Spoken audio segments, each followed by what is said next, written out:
I'm Colleen O'Sullivan with Mediation Works, and I'd like to welcome you to Phoenix High School.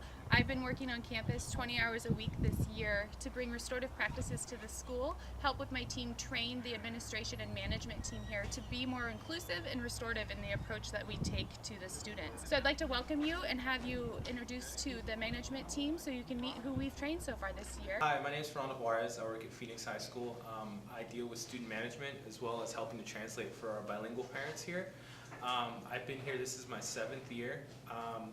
One of the cool things that we've gotten to work with this year was with restorative justice, learning some new ways to approach the situations that we kind of have recurring with students, sometimes the same students. I think it helps the kids realize in the way that we present it what we're trying to do and how they're responsible and accountable for everything. That's probably the best thing I've learned so far from it is that, a lot of these kids have at least somebody in their life that they want to impress or are held accountable by. And so that's one thing I'm looking forward to next year is building upon it, having the kids work on it and having them have that expectation because, it's kind of new to introduce this to them, but it's a good way for them to kind of build upon it and hopefully use it later on in life as well, because I know I'm using it on a daily basis. My name is Adam Cookhook. I'm the school counselor at Phoenix High School. I've been here for 3 years, and this is our first year working with Colleen and the restorative justice team from Mediation Works. This year has just been really, really great for everybody in the main office, the administration, and the counseling department to be able to receive the trainings from restorative justice.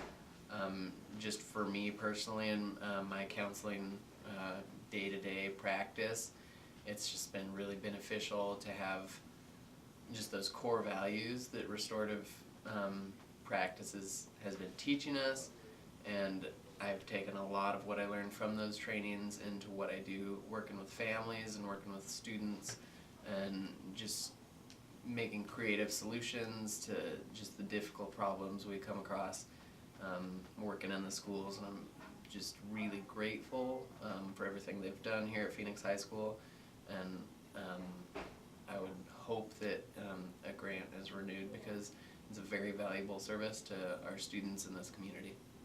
My name is Tammy Ingerson. I'm an academic advisor at Phoenix High School. I've been at Phoenix for 14 years now, and I was really excited this year to have the opportunity to participate in the training for restorative justice practices, something that was kind of new and different than what we have done in the past. So I really appreciated that opportunity to learn about a different way of going about a process that's kind of been set in stone for a long time.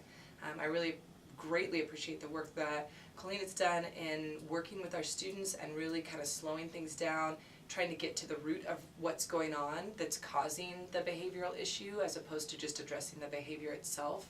I really feel like we have learned a lot about our students this year by implementing some of these practices and really trying to slow things down a bit to make sure that we understand the whole picture instead of just one particular incident.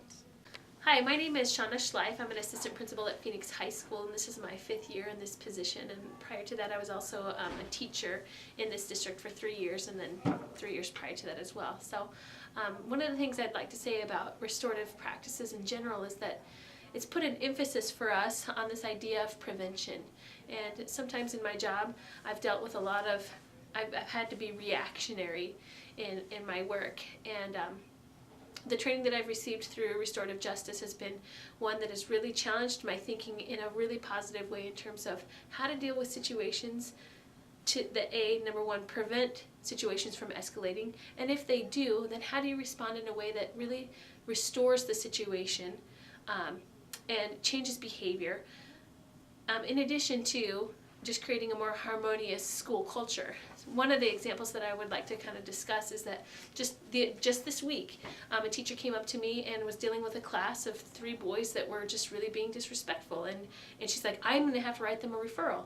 And then she's like, but what I'd really like to do is have you help mediate the situation. So that's what we did. We got all 3 boys, the teacher, myself, in a room, sat in a circle, and talked about impact and talked about everybody got to share what they what was going right in the situation and what their concerns were, and then they made agreements about how to make things better. The teacher came back to me just yesterday and said, I can't believe what a difference that made. Had I just written those boys a referral, they would have hated me, and it wouldn't have changed the situation. And now it's a much better classroom environment. And so taking the time to understand how restorative practices work to prevent situations, and then also how to then respond when things happen in a way that restores the situation, has been the biggest blessing from all of the trainings we've received through this work with Mediation Works. Hi, I'm Janie Hale, principal at Phoenix High School. Restorative practices, to me, reminds me a bit of my work as a mom. It's easy enough just to lay down the law. And that's easy. I'm the legitimate authority. You are the student. You are my child. You will do what I say. But restorative practices simply means sit down. Let's talk. What happened? It diffuses a situation for at least me to, instead of just being given consequences, I'm asked to just talk, share what happened, and then how can we make this right? Who is impacted? The journey this year has reminded me of my strengths. Bottom line, restorative justice has reminded me to be a full human being and not just try to enforce policies that actually have no impact on making the students change behavior. So I want to thank all the folks with Mediation Works and Restorative Justice, Colleen, Rafi, Cora, and Deltra. Thank you guys.